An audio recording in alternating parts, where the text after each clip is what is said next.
In addition to moving panels, you'll also spend a lot of time in Photoshop switching tools. Now, every tool has a keyboard shortcut. For example, if I tap the V key, I'll access the Move tool. If you don't know the shortcut for the tool, you can hover your cursor on top of it, and the tooltip will display the shortcut. Most of the tools, the ones with a little triangle in the lower right, have nested tools underneath them, and if you click and hold on that tool, those tools will fly out.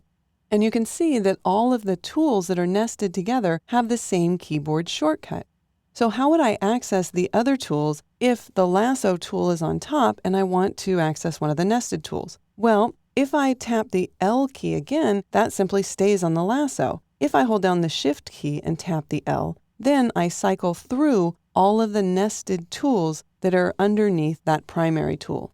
If you want to change this, you can go under the Photoshop menu and then choose Preference and then General. The default is to use the Shift key for the tool switch, but if you simply want to be able to tap a key multiple times to cycle through the nested tools, you can uncheck this.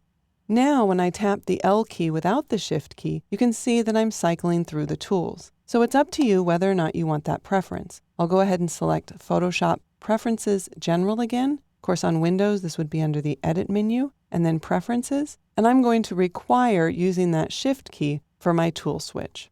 The tools by default are in a single column, but if I click these two arrows, then they're presented in a double column. I'll go ahead and switch that back to a single column because it takes up a lot less space.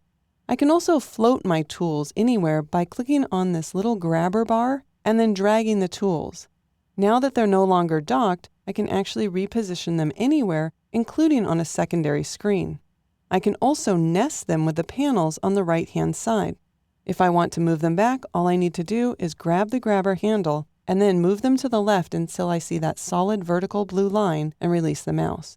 There's another behavior called spring-loaded cursors.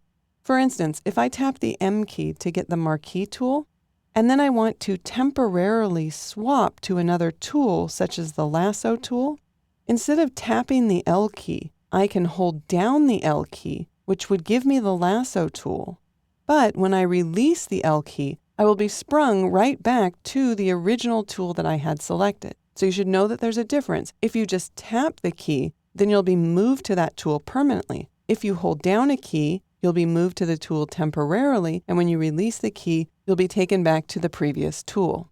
And you'll note when you do change tools, the options for those tools appear in the options bar. So if I tap the V key for the Move tool, we get all of the options for that tool. When I tap M for Marquee, we'll get the Marquee options. This is really convenient because it's a great way for Photoshop to save space because you will only see the options for the tool that you have selected. Now don't worry about learning all of the shortcuts to all of the tools right away. Over time, you'll learn the ones that you need, and soon enough, it will be second nature to just use the keyboard shortcut.